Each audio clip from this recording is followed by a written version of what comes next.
Life Management Science Labs would like to acknowledge that we live and produce this podcast on the traditional lands of the Wurundjeri people. We'd also like to acknowledge the traditional owners of the lands of our listeners and our international colleagues. We'd like to pay our respects to the elders past, present, and emerging.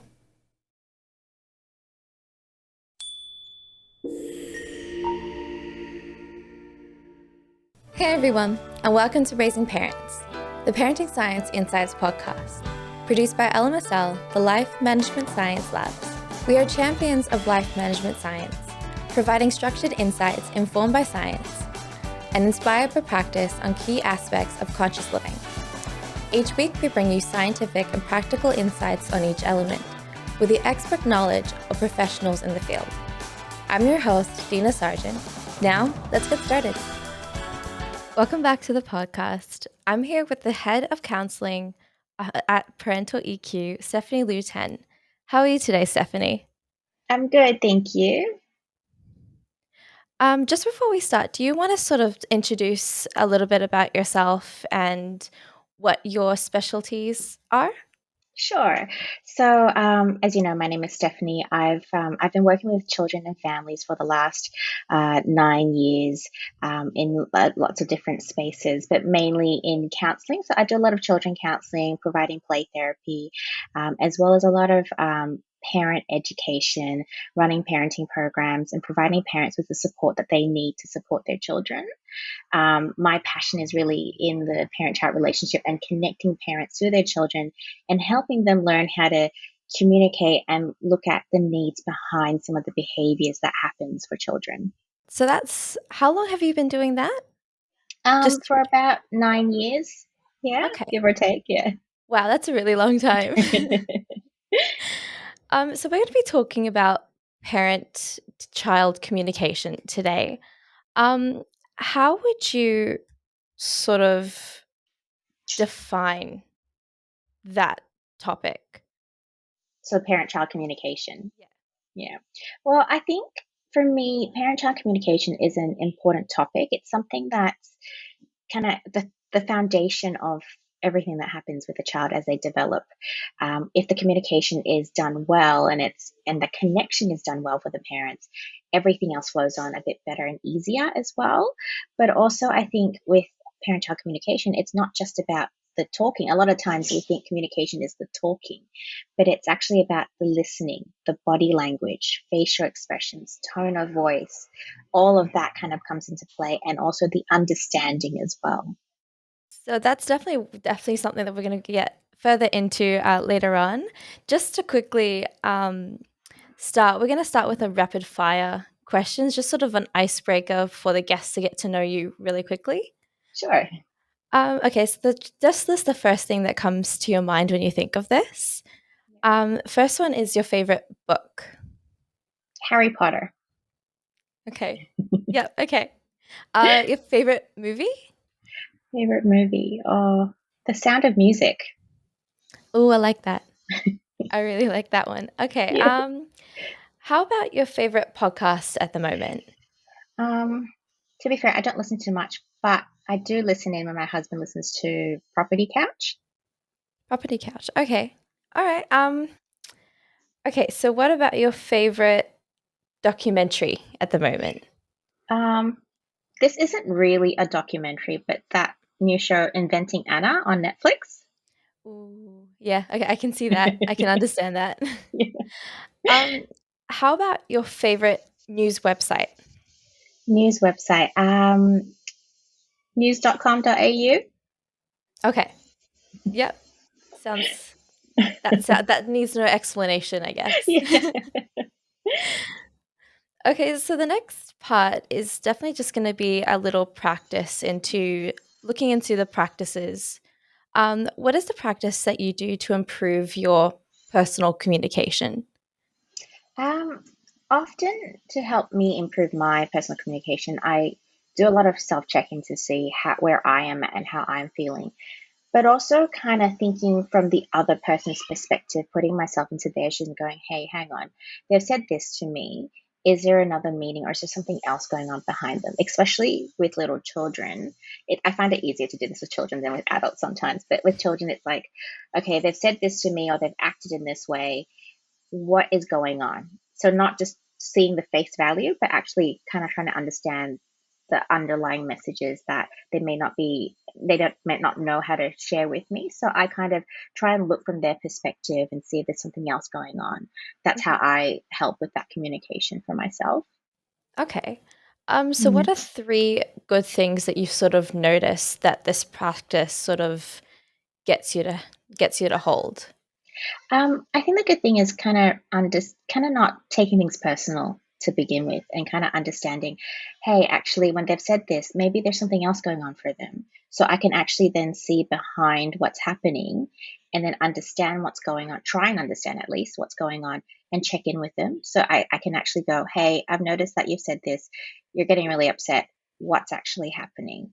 So it's actually helps promote a bit more of a connection and communication in that way, that I'm not just assuming things as well, because it's really, we get text messages and things a lot, and it's really easy to make assumptions of what those mean. So it helps me stop making some of those assumptions and kind of understanding what could be happening as well. Mhm. And while there are good ways that that goes about, there are definitely some challenges when it comes to sort of putting yourself in someone else's shoes. Yeah. What challenges have you sort of found that this practice sort of gives you? Yeah, I think one of the main challenges is when you're heightened in your emotions as well. So when you're frustrated or you're stressed or you're, in a mood or something, it makes it more difficult to put aside your own emotions and feelings and recognize what's going on with the other person. So that's definitely one bigger challenge. And often, we all have times that we do get frustrated and get upset at things, and that's also very normal. But it's also being kind to yourself and going, okay, I'm starting to feel a bit frustrated. I need a bit of a break before I come back and have this conversation again. That's that's a really good way of putting it. How do you think that this practice sort of impacts your perception in life? Um, I guess, sometimes just understanding that, you know, kind of putting yourself into their perspective, that sometimes you do get upset, you do get quite frustrated, and that it's okay. It's almost trying to be a little bit forgiving and understanding in that. So I think, um, in a way, you try not to hold too many grudges. Then you try not to hold on to things that have happened, and that's probably better for you stress wise, anyways, because you're not holding on to so much anger. You're just releasing, going, okay, you know what? It's okay. We'll try and deal with it another time, or think about what's going on, and that kind of helps you not hold on to things as well. So, from this, would you definitely recommend? Do you have any recommendations of any techniques that you can sort of put yourself, like what questions you ask when you put yourself into someone else's shoes, for example? I think questions that I would ask when I put myself into someone else's shoes, I'd be like, hang on, how are they feeling today? Did something happen? What's going on? What are they trying to tell you without telling you with words? So almost observing the body language or what's happened beforehand. It's definitely a challenging thing to do, to try and do that on the spot. So sometimes the reflection comes after, which is okay, because you can always come back to them and go, hey, I just noticed we had a bit of a conflict or a bit of a miscommunication there. Just want to check what's going on, and you can always come back and do that, and that's okay. So, with this, sort of relating it back to our topic today, which is parent-child communication. Mm. What role does a parent play in the perspective of communication? The parent plays the biggest role in that communication. Um, And that's because the parent's the adult. The child's brain hasn't fully developed yet. So the part of the brain that helps with that self-regulation and all those emotions, which is pretty much the frontal lobe of the brain, that hasn't fully developed. And it takes time for the child to have that fully developed. So it really is the adult that kind of has to stand up and be the guidance and be the one to lead some of this communication and help the child to communicate with what's going on. Because us as parents, we have more of the language. Children don't have the language. So we've got to either tease it out or kind of go, hey, I could see something's going on. what's happening and try and look outside the box as well. So the parent is very important in this communication. They are the one that starts this communication and helps the child learn how this communication would actually look as Mhm. well. So with that, reiterating that, how would Mm. you, because I know there are a lot of, like, in a human sense, there are a lot of people who sort of act rashly.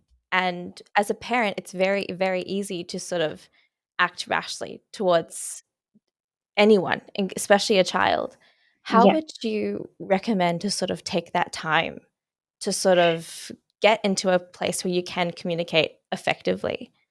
I'm glad you asked that because that's one of the most important point for parents is that in order to not act rash, we actually have to take care of ourselves first as parents. So self care is really important in that space because when we're heightened or we're not okay, we're not available to be in that space to communicate appropriately with the kids or have the space to hold their emotions Mhm. and help them through that. So we've got to try to recognize when we're not okay and step out and take a break before we come back in to have that conversation.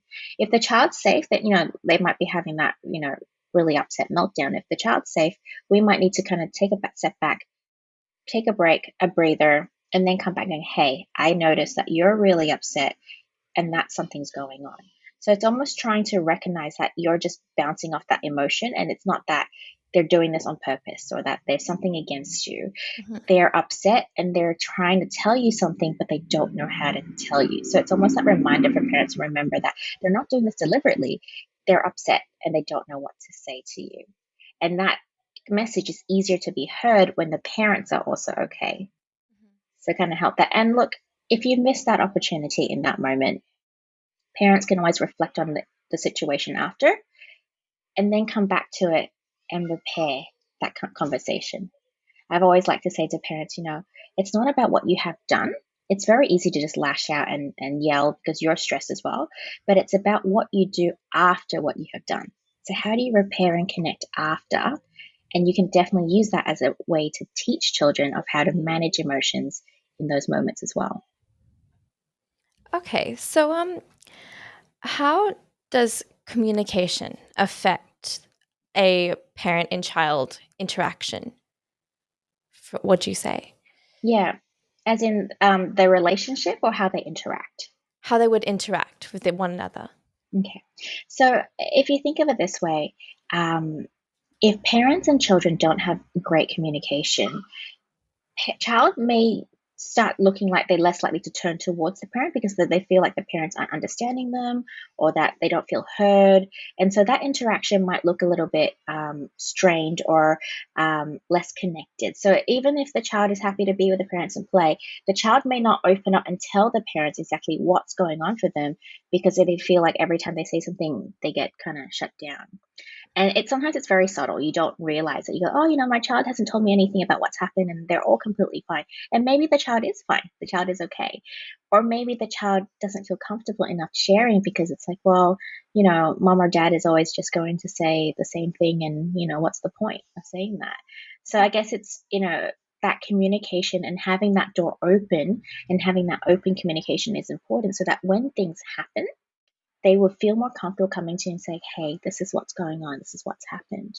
Sometimes what happens is kids tend to love telling you the best of the stories or the issues that they have at bedtime.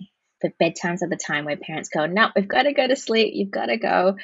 And really, if we were able to take that time to have that communication there and then and actually find out what's going on, that struggle between bedtime might be less. And you might find out a lot of what's actually gone on that day for the child as well.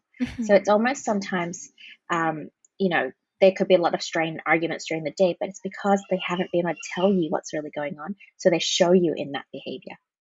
So that's why that communication is really important in that interaction because it stems a lot of, it calms a lot of things down. So if they were able to communicate and tell you what's going on because they've let it out of their chest. They don't have to hold on to it anymore. Okay. So you talked about just then about the child not telling the parent or feeling that they can't reach out. Mm, Is that a big impact on a child's development as well in the family sort of aspect? yeah. I mean, if you think about it, in the family aspect and child development in general. But if if you put yourself in a child's shoe, if you're holding on to so many things or so many upsets and emotions, you're less likely to be able to take in other things and other learnings as well, because you're quite weighed down by these emotions when they're not being released. So it does have some sort of effect, because it does affect the ability for the child to kind of learn to their full potential as well. There has been research that shows that, children that are able to self-regulate and have great emotional regulation actually do better academically in school as well. And also, that connection with parents definitely would be really helpful as they move on to those older teenage years as well. So this is really when they're younger, is that base and foundation that you want to help them build that, so that they can then formulate better communication with the parents when they're older, when it's actually more needed. Not as not as continuous or not as much, but it's definitely something that is needed when they're older as well. Okay. Would you share with us some of the best ways parents can sort of build effective communication, and what ages would you recommend it start? Yeah. So the best way to build communication, you start from the basics. So that is spending quality time with the children. So it's not just sitting there and talking to them, but actually doing fun activities with them, because what you want to do is to strengthen that relationship that you have with them. And spending quality time, you can do that as soon as they're born. So when they're babies up to their teenagers, even adult children, that's always important to have that quality time. And if you have more than one child, that one-on-one quality time is important. And the reason being is you're trying to let them know that you're still there. You're trying to help them. You're trying to open that door for them and let them know that you're still there to talk to them whenever they need to. And when you get to spend that one-on-one time, sometimes what you notice is you might be playing a board game together or an activity together. And what happens is sometimes you're standing side by side. You might not be sitting straight, across from them. And they might start telling you about what's happened. It might be friendship problems at school. It might be they're a little bit worried about an exam that's coming up. Some of these things might start leaking out and coming out because they're feeling comfortable enough to talk to you, because they're spending time with you. You're building that trust with them, because that trust is what helps them feel comfortable enough to then tell you what's going on. So that's why the spending quality time is important, because if you think about it, kids are always idolizing the parents. The parents are everything to them. They want to spend as much time as they want with them. And that quality time, as in that parent, no devices, spending that full attention with the child, that is really valuable for the child, and for the child to fill their emotional cup and their needs in that moment, so that they're then more comfortable enough to then have conversations they need to, or build onto some of that conversation later on as well. The other thing that is important to do for parents in having great communication with children is to actually be the listener. Often what happens is when children start telling me something, or, this is what's happened, we go into the fix it mode. We want to fix it for them. And it comes from a really genuine, great place for parents wanting to protect their children, wanting to make sure the children are okay, wanting to make sure that they're happy. But really what we're doing is we're not actually listening to what's going on for them. And sometimes for children, all they wanted to feel is to be heard. Think of it in an adult perspective. Sometimes when we vent and we tell things to our friends and go, this is what's happened to my day, if they start telling us what we need to do, we probably would just go shut off and go, okay, I've had enough of this conversation. I don't want to talk anymore. But if the friend's like, oh, that really is really crap day for you, or that sounds really hard, you're more likely to feel heard and feel like, oh, yeah, I can talk to you again next time because I feel actually heard in this moment. So that listening is important, because you want the child to feel heard. Sometimes children are really great at finding solutions, and that's a great teaching moment that parents can go into and help the children to learn some of those skills on their own. Obviously, these are for older children, but the listening and the hearing is definitely really important. I do it with my 2.5-year-old. I give him, he gets upset and I go, tell me what's going on. I listen and I help him through it. And that's the end of the tantrum. That's the end of the frustration that he has, because he feels heard. Often children, or even teenagers or even adults, have meltdowns or tantrums is because they don't feel heard. And when they don't feel heard, they kind of get louder.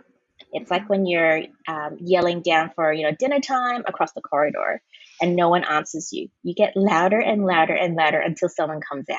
It's exact same thing that happens there. A great way to actually do this listening is to use something called emotion coaching. It's something that I often teach parents, is to actually emotion coach children through the emotion. So really, there's a few steps to it. It's just basically acknowledging some of the emotions that's going on for them. So try and recognize what's going on, label some of those emotions, show them that you understand and empathize with them, and reflect back what you've heard, because sometimes we might hear it differently to what they're saying. And then just let them know that you understand their emotions, that it must be really difficult for them. And then if need be, then you help them try and look for that solution and work out what's going on, or how do we work through this problem as well.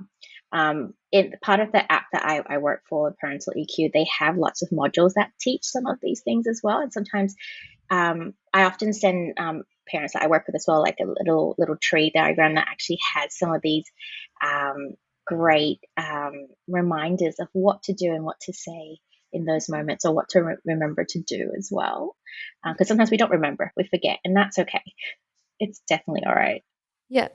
This sort of fits into one of the audience questions.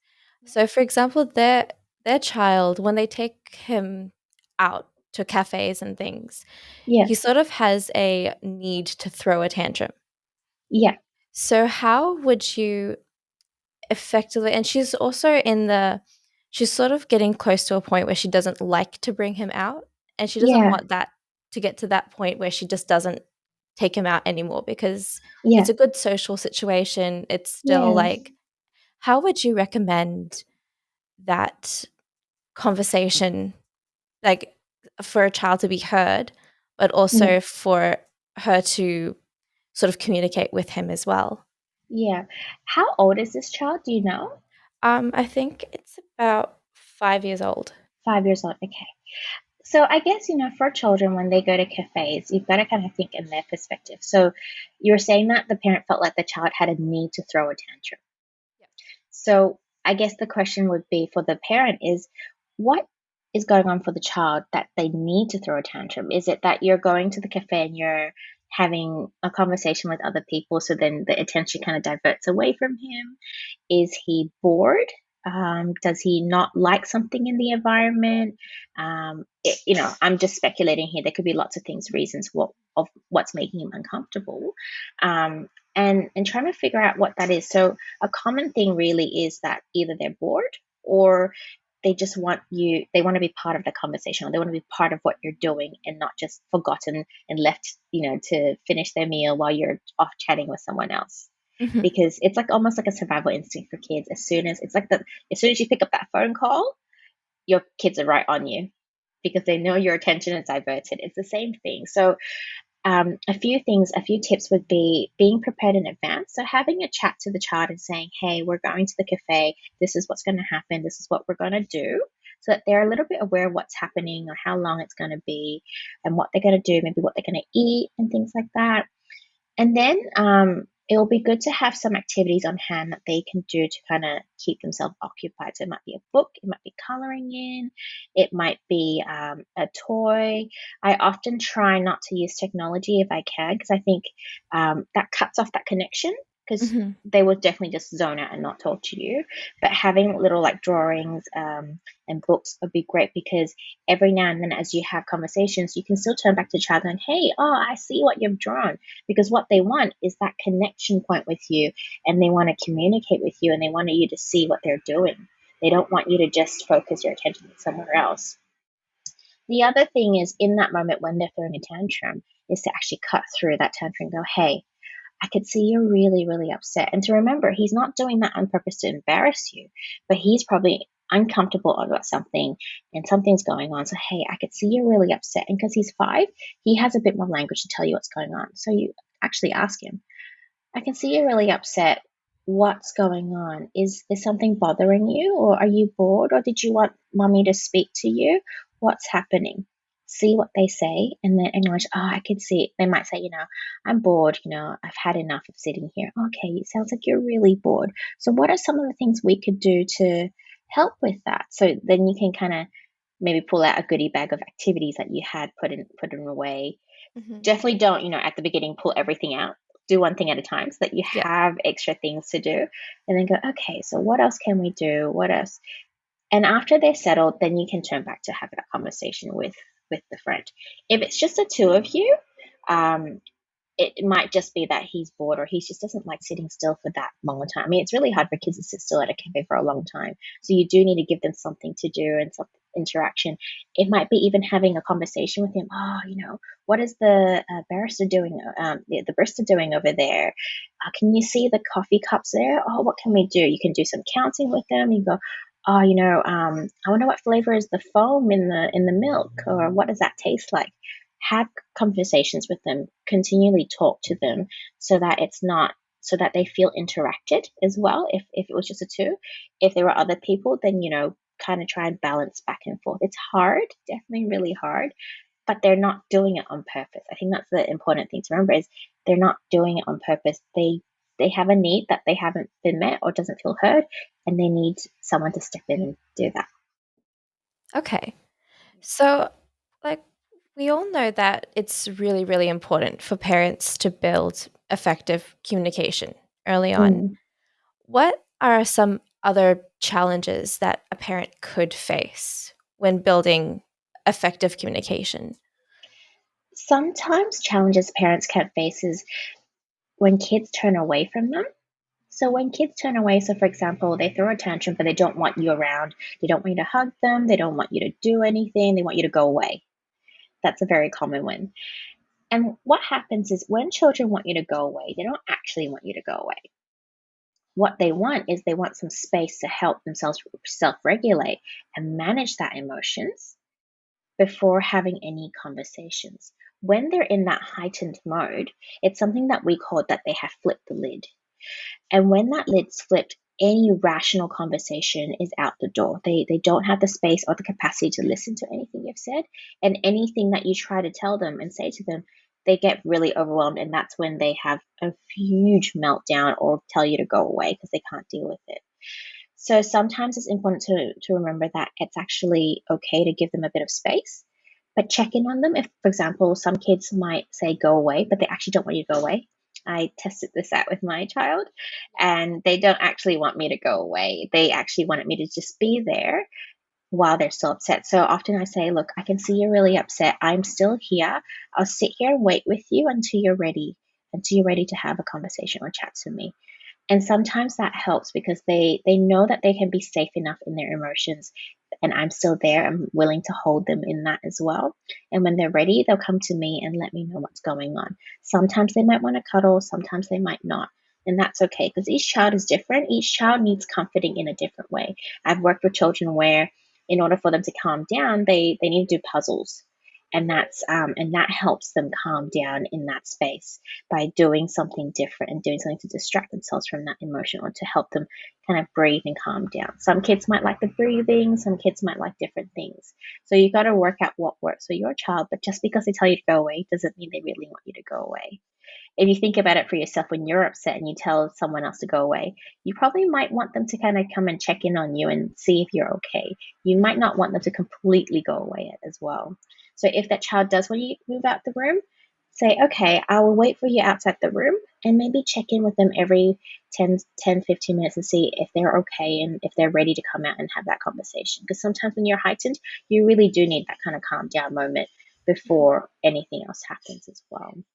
But definitely it's back to that point of try not to take it too personally, and that it's okay for them to have those meltdowns emotions. A lot of times the other thing that parents might struggle with is they don't want them to have those meltdowns. They don't want children to be angry or upset. But if you think about it this way, if children have never been upset or angry in their life or always gotten in their way, they're never going to learn how to deal with it when it comes up. So these are actually great learning opportunities for them to learn what these emotions feel like and what to do when that happens with your help and your guidance right there beside them. Okay.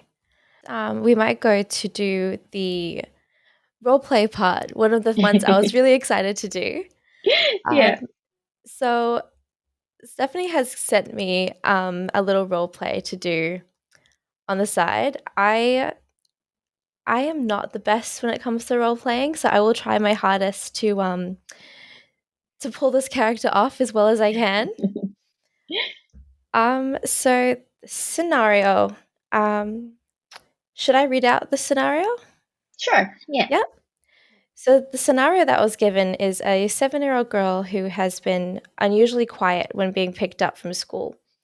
While the parent continues to work from home, the child frequently walks into the room and starts to drop things loudly in the room or whine that they are hungry or thirsty. It gets to a point the parent feels frustrated and tells the child to leave the room so they can work, and the child screams angrily at the parent and stops out. How would we like to roleplay? I guess we'll start in the Stopping car.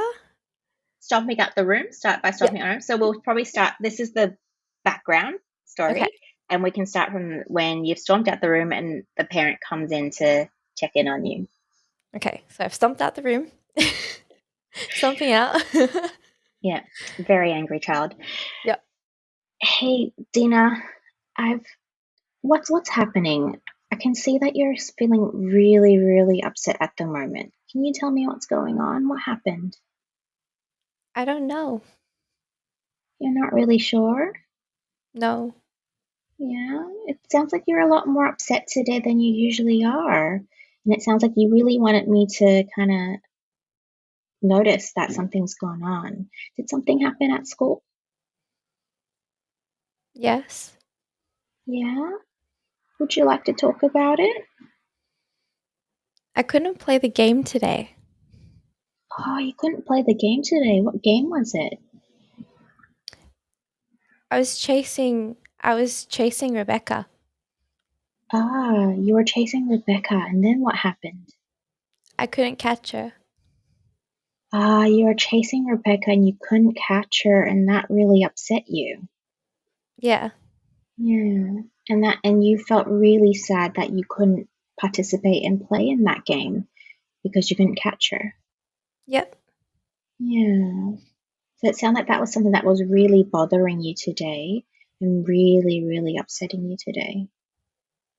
Yeah, I wanted to catch her, but I couldn't. Yeah.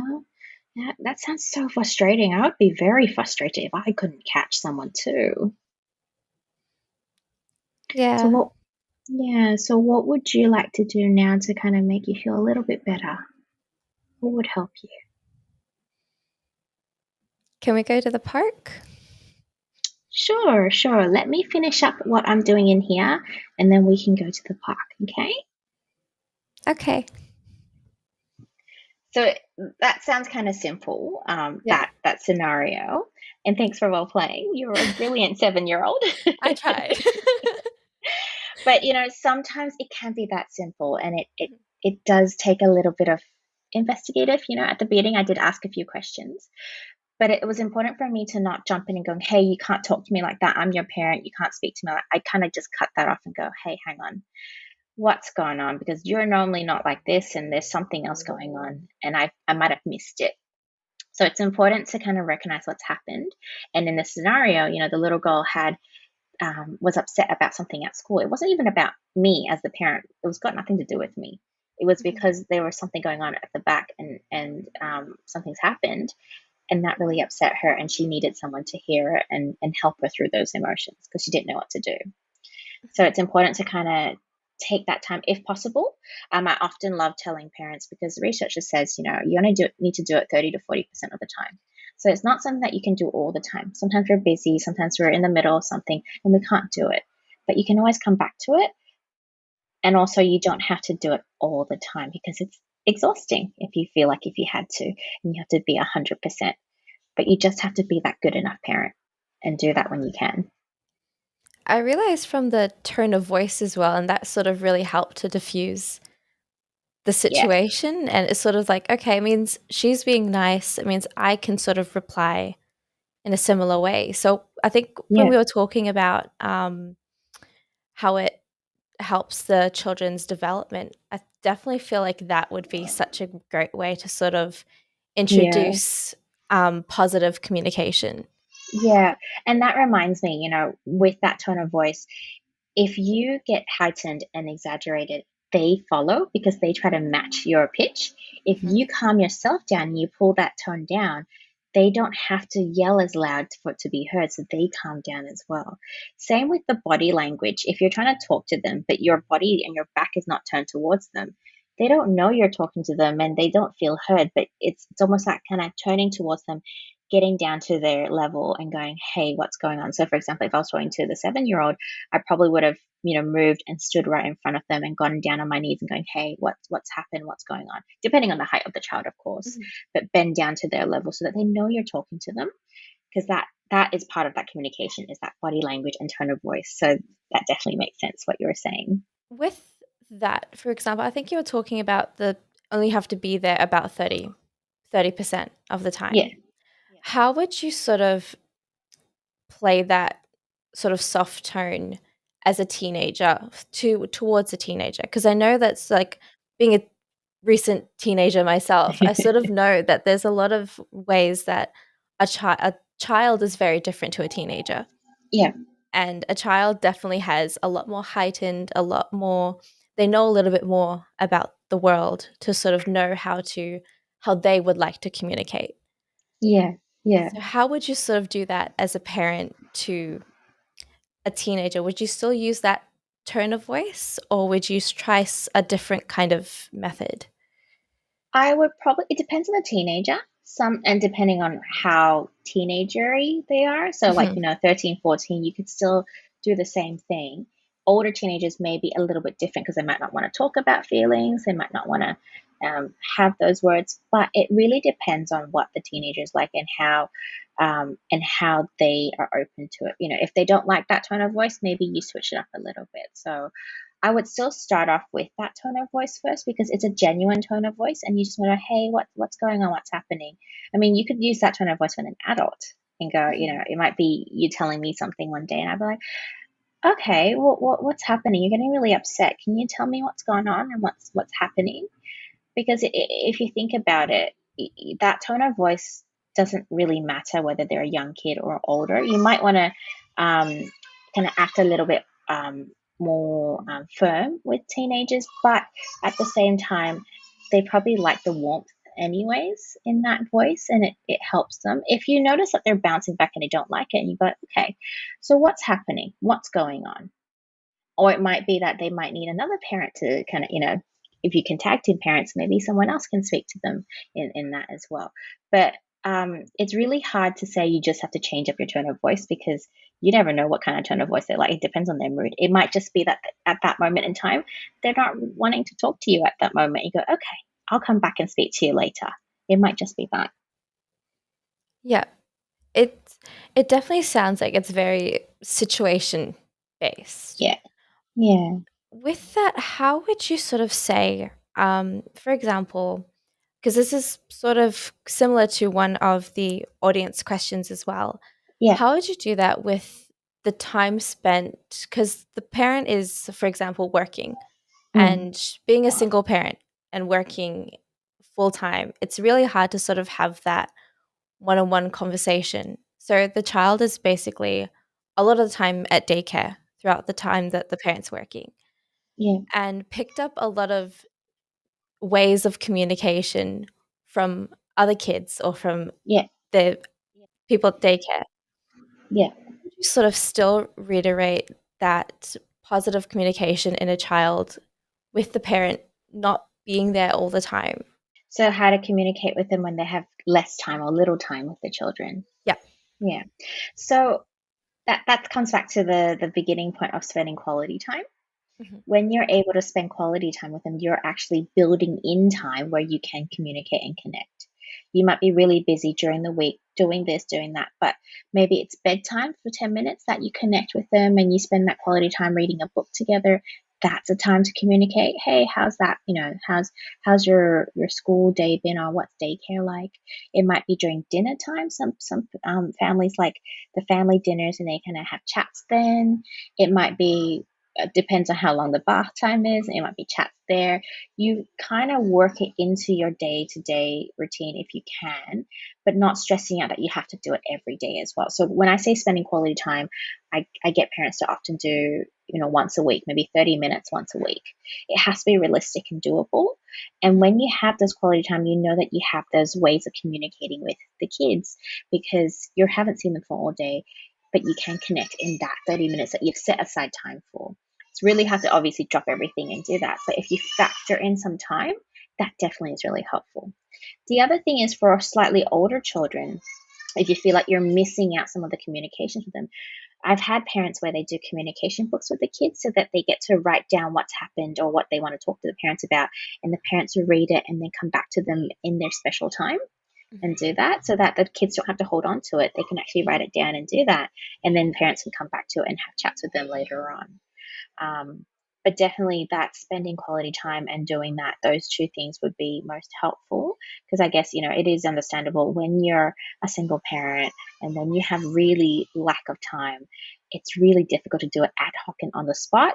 But if you can put some time aside every week, that would be the best way for them. I mean, even if you just sit and play with them for half an hour, like for kids at daycare that are at daycare kids, you just sit and play toys with them for half an hour, let them take the lead, do the play with them. That's actually very helpful already in that communication connection. You're communicating without knowing. You're connecting without knowing by doing that as well. So you've talked about other parents that you've sort of helped along the way throughout your practice. What are some common mishaps or communications that sort of happened Yeah. between a parent and a child? Often, one of the biggest one that I've seen often is that parents expecting the child to be the one to step in and do things differently. Mhm. And that's very common because it's like, oh, they've done this and they're doing it deliberately, or they're just, they're just pushing my buttons and they're doing it on purpose. But what we need to know is that yes, the child is upset. Yes, it seems like they're pushing your button, or yes, they should be old enough to do that. But are they? Are they old enough to know to step out, or are you as the adult old enough to know that you've actually to be the one to step in and help them in those situations? Often we're trying to control and get the child to do things differently, but we can't actually get them to do things differently if we don't do things differently. We have to be the one to influence them, and we have to be the one to take our time to prioritize them other than vice versa. Because what we do and how we do it will show to them how important they are, but also how they would treat us when they become teenagers as well. Imagine, the parent that goes, oh, I'll come to you later. I'll come to you later. Then when they get to the teenage years, you see the child going, oh, I'll do that later. I'll do that later. They do the exact same thing. And that's because they've learned that behavior from the modeling of the parents. Not that the parents deliberately taught that to them, but it's that modeling that they've learned. So sometimes, the biggest mishap is sometimes recognizing for the parents, it's hard because to recognize you're the one that needs to change or you're the one that needs to be the influence, it's hard because that's being self-critical as well. But not telling parents to be self-critical, but just being mindful that if we want the children to change, we want them to act differently, we've got to do something different to help with that. We're the biggest influences for them when they're young and at that age. Even for teenagers, if we want them to speak to us nicely, we've got to speak to them nicely. I've often hearing parents going, I don't like them yelling at me from across the room. But when you call the kids, you're yelling at them across the room. Yeah. So it's they're doing the exact same thing, but you don't want them to do that. So how do they learn? The other way is you role model what you want them to do. So that's the biggest mishap that I see with parents as well. And it's nothing to do, the parents don't realize it sometimes, or they're just frustrated. But at the same time, it's also a slightly the easier way is that we have so much power to help influence them and help them through it by what we do and changing a bit of our mindset of how we see things. So back to that little point that I said, trying not to take it personally, try not to think that they're doing it against you. There's something else going on there, and we're here to help them. It's really interesting to sort of see, I think definitely just the way that communication can take place. Like you were saying about learning by actions, not by like, I think the whole idea of like learn by what you do, not what they say, Yeah, takes yeah. very big precedent in this. It's really incredible to see how impactful a parent can be on a child Mm, and how impressionable they can be. yeah, There's another question that I sort of really do think fits into this, with the way that um,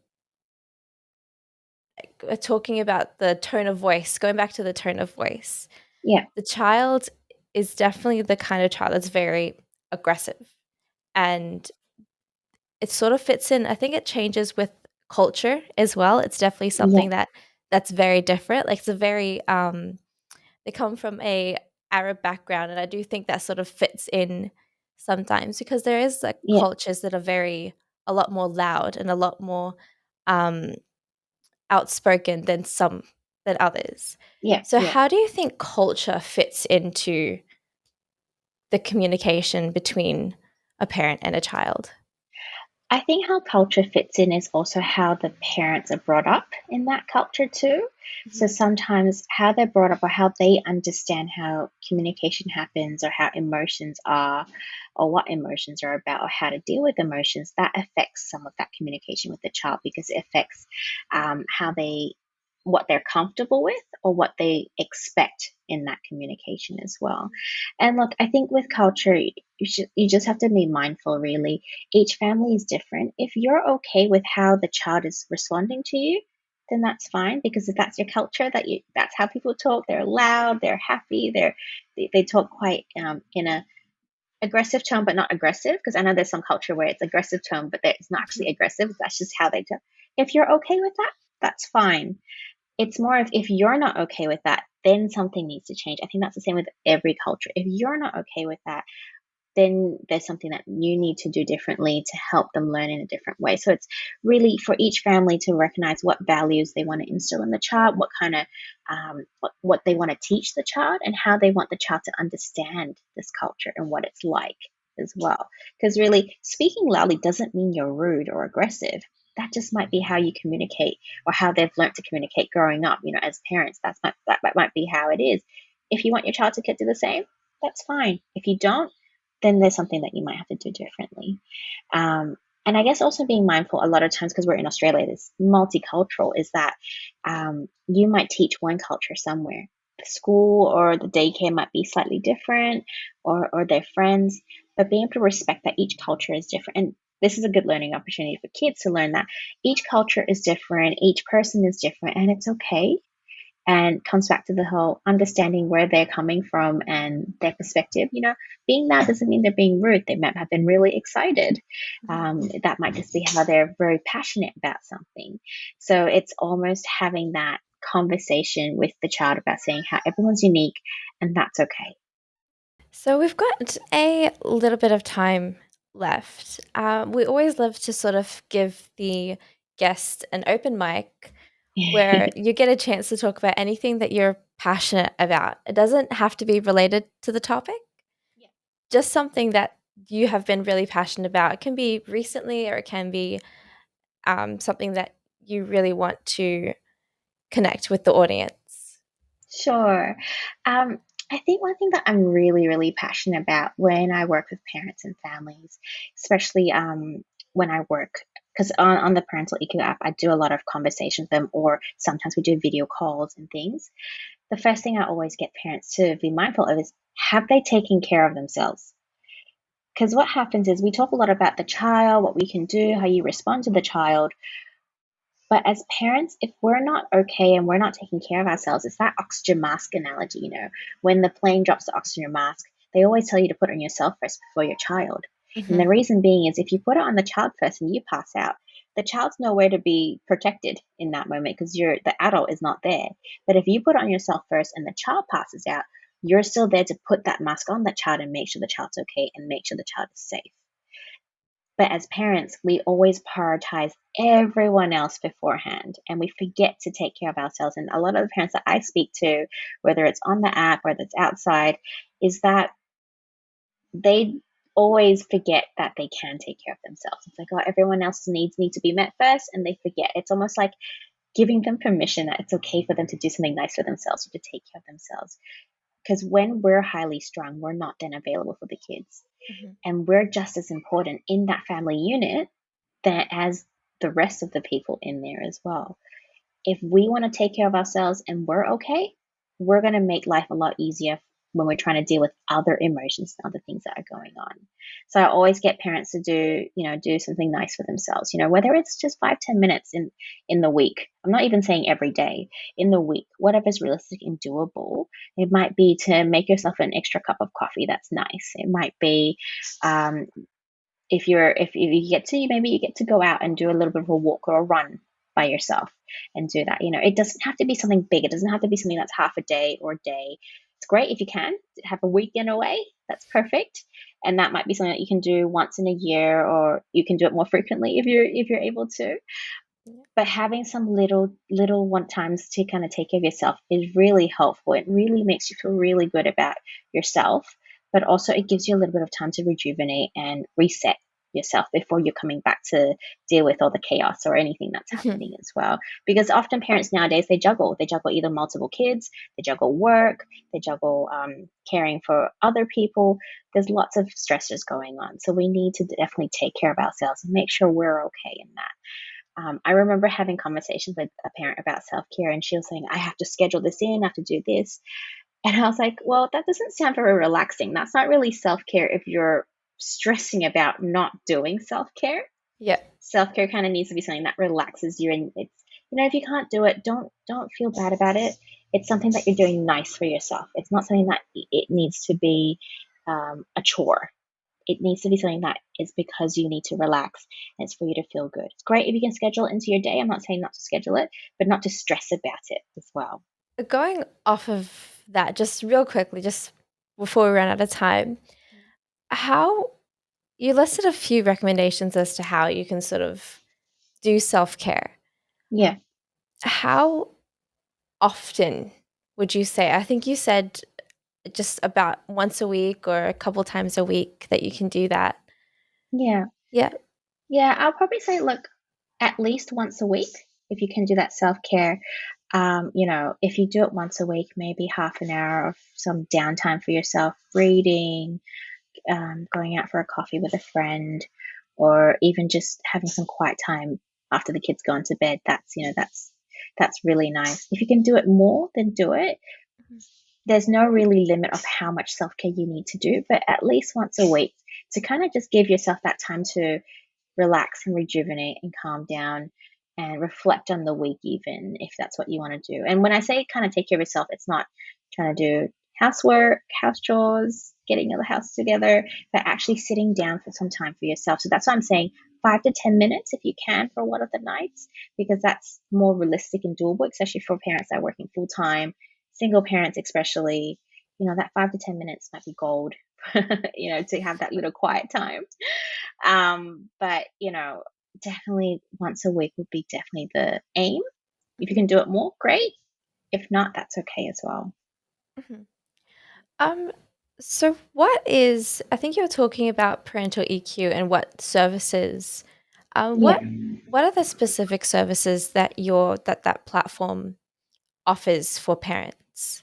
Yeah, so it's actually a platform. It's an actual app that you can download onto your phone, whether you have an Android or an iPhone, Mhm. and it's psychology simplified for parents. So basically, in the app, there's lots of little modules that have tips and tools of how to use certain parenting strategies. It might be how to deal with anxiety. It might be how to um, spot strengths for children. It might be how to manage fears and worries. So there's lots of little modules where you have it's audio, so parents can actually listen on the go. It's audio modules that are short and sweet, where they talk through some of the strategies. They have activity models that they can do with their kids as well.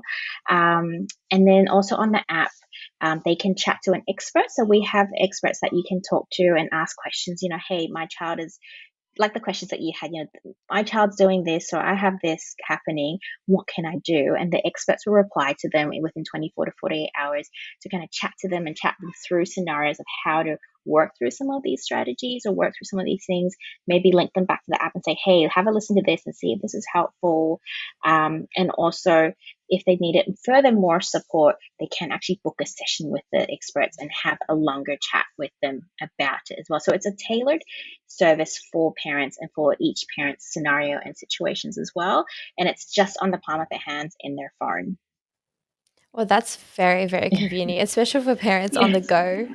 Finding something like Yeah. quick answers or just even looking into the forum would be really cool.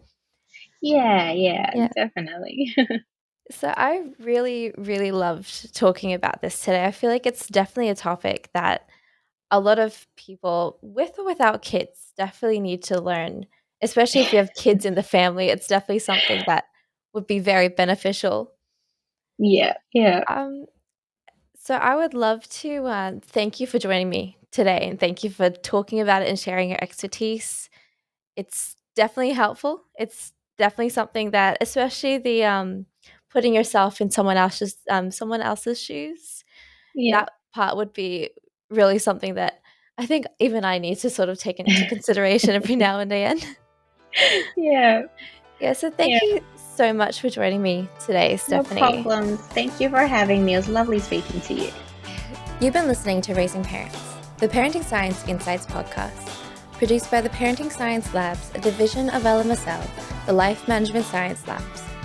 More episodes are available from 10 life management perspectives and can be found by searching LMSL on Apple Podcasts, Google Podcasts, Spotify, and other podcasting apps available on your smartphone. If you enjoyed this episode, please rate, share, and subscribe to our channel so that other people can find it and we can continue to provide quality content. More of our work can be found on our website at pa.lmsl.net, where you can join our movement. I'm Dina Sargeant, and thanks for tuning in.